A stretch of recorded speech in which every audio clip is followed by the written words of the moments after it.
할렐루야. 오늘도 진리의 말씀과 그리스도의 사랑으로 충만해지시길 축복합니다. 마태복음 4장 18절부터 22절까지의 본문으로 하나님의 말씀을 전하겠습니다. 19절만 읽겠습니다. 말씀하시되 나를 따라오라. 내가 너희를 사람을 낚는 어부가 되게 하리라 하시니. 아멘. 오늘 본문은 예수님이 베드로, 안드레, 야고보, 요한을 제자로 부르시는 장면입니다. 이 과정에서 나타나는 예수님이 제자를 부르신 네 가지의 방식을 함께 살펴보겠습니다. 첫째, 예수님은 제자들의 가능성을 보시고 제자로 부르십니다. 혹자는 그냥 아무나 발탁하셨다고 합니다.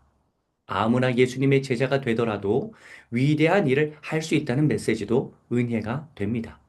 하지만 저는 뭔가 제자가 될 만한 요소를 발견하셨기, 발견하셨기 때문이 아닐까 생각합니다. 마치 대중이 눈여겨보지 않은 선수를 예리한 스카우터가 그 선수의 가능성을 보고 발굴하는 그러한 부르심의 과정이 아니었을까 생각해 봅니다. 당시 이스라엘의 문화권에서 업으로 그냥 지낸다는 건 모두의 선망의 대상인 랍비가 되는데 실패했다는 뜻일 가능성이 높습니다. 제자들은 나도 충분히 랍비로서 잘할 수 있는데 라고 생각하면서 그물질을 하고 있었을 수 있습니다. 랍비가 되기 위해서 오랜 시간을 공들였지만 그 꿈이 좌절된 제자들.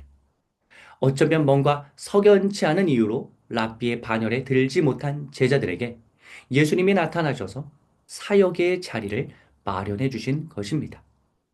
따라서 예수님은 18절 베드로와 안드레, 21절 야고보, 요한, 그리고 다른 제자들을 부르실 때 아직 만개하지 못한 그들 안에 있는 열심과 열정과 실력의 가능성을 보시고 잠재력을 보시고 제자로서 활동할 수 있는 길을 열어주신 것입니다. 가능성, 잠재력을 보시고 부르셨다는 교훈 역시 우리에게 큰 감동으로 다가옵니다. 다른 사람들은 나를 잘 몰라주더라도 주님께서는 우리의 숨은 재능을 알아봐 주셔서 기회를 주시는 분이라는 메시지이기 때문입니다. 둘째, 예수님은 맞춤형 부르심을 하십니다. 19절 예수님은 어부들에게 사람을 낚는 어부 표현을 사용하시면서 부르십니다. 만일 농부를 부르셨다면 추수하는 일꾼이라는 표현을 쓰셨을 수도 있습니다. 예수님은 언제나 부르시는 대상에 딱 알맞은 방식으로 접근하십니다. 요한복음 3장 니고데모에게는 지식적 대화로, 4장 사마리아 여인에게는 물의 비유로, 5장 38년 된 병자에게는 병고침으로 다가가십니다. 우리에게도 다가오실 때 우리의 이해도와 관심사에 맞는 방식으로 오시는 분이며 이를 통해 교훈을 얻는다면 우리가 전도할 때도 예수님처럼 그 사람에게 딱 알맞은 접근법으로 전도해야 한다는 교훈을 얻을 수 있습니다. 셋째, 예수님의 영적 권위를 느낄 수 있습니다. 20절, 22절에 보면 예수님의 부르심에 모두 즉각적인 순종을 합니다. 그물을 버려두고 배와 아버지를 버려두고 예수님을 따릅니다. 공간복음서 중 예수님의 제자가 쓴 복음서인 마태복음과 베드로의 증언으로 기록되었을 것으로 보는 마가복음에는 이렇게 아주 간단하게 나옵니다. 마치 예수님의 부르심에 당연히 순종해야 하는 거 아니야? 아니야? 그런 뉘앙스를 풍깁니다. 참고로 요한복음서는 좀 다른 관점입니다. 자, 누가복음이 아니었다면 부르심의 자세한 과정을 듣지 못할 뻔했습니다. 누가복음 5장에 보면 왜 베드로와 안드레와 야고보와 요한이 예수님을 따르게 되었는지가 잘 나옵니다. 고기를 못 잡고 있을 때 깊은 곳에 그물을 던지라는 예수님의 말씀대로 순종하였더니 많은 고기를 잡게 된 사건이 자세하게 나옵니다. 이 기록은 나중에 요한복음 21장 부활하신 예수님이 제자들에게 다시 나타나신 사건과 연결되어 은혜를 줍니다. 누가복음의 이 기사를 보면서 독자들은 그래서 예수님을 따르게 되었구나라고 납득을 하게 됩니다.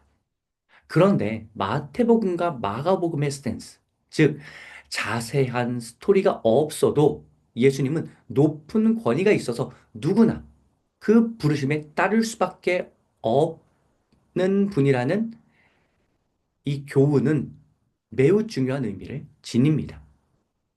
마태복음의 맥락에서 본다면 마치 제자들이 따르게 된 이유 관련 스토리를 쏙 빼고 부르심에 순종한 언급만 하면서 이 글을 읽는 유대인들에게 너희도 예수님의 부르심에 당연히 우리처럼 순종해야지 라고 묻는 듯한 느낌이 듭니다. 마태는 이미 예수님이 어떠한 분이신지를 충분히 소개하였습니다. 1장 구약에서 약속한 대로 다윗의 계보에서 오신 메시아 예수님. 인류의 모든 죄의 문제를 해결해 주시기 위해서 오신 하나님의 아들 구원자 예수님. 2장 동방박사들이 경배한 높임을 받으시기에 합당하신 예수님. 3장 세대 요한이 오실 길을 예비하신 예수님. 겸손하게 회개해야 받아들일 수 있는 예수님. 천국 복음을 전파하신 예수님 등으로 소개한 연장선 상에서 오늘 본문을 본다면 당연히 이제 4장 정도 됐으면 우리가 모두 예수님의 제자가 되어야 마땅하다는 결론에 도달한 것입니다. 복음서의 저자는 독자들을 설득하고 있는 것입니다. 우리의 삶의 현장의 직면에서 너희도 그냥 예수님의 부르심에 즉각적인 순종을 해야 되지 않느냐고 그렇게 우리에게 말하고 있는 것입니다.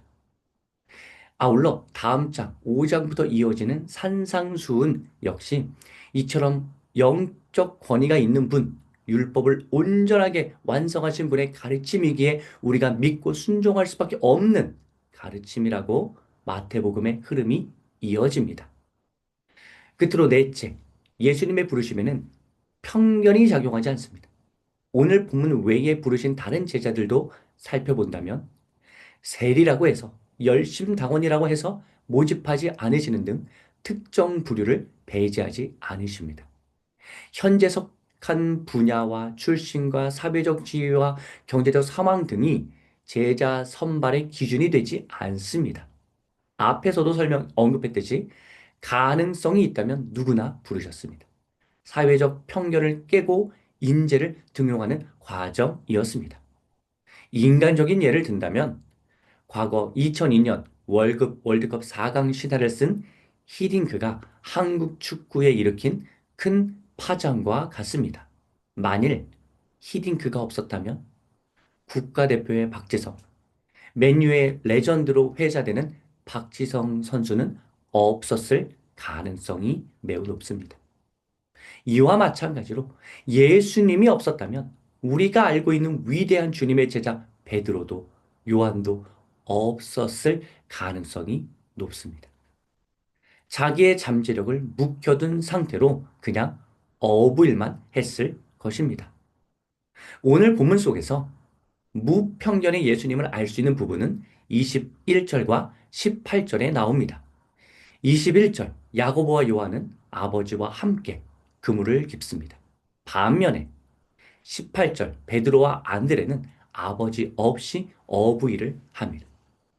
아버지가 있고 없고의 이유가 여러 가지일 수 있으나 직관적으로 봤을 때 아버지가 함께 그물질을 하는 쪽이 더 사회적 지위와 경제적 상황이 나았을 수 있습니다. 높았을 수 있습니다. 중요한 건 예수님이 부르실 때 아버지와 함께 업에 종사하는 사람만 발탁하시고 아버지가 없으면 등용하지 않으시는 그러한 편견이 전혀 작용하지 않았다는 점입니다. 예수님은 사회적 배경이 아니라 제자로서의 가능성만 보고 판단하셨습니다.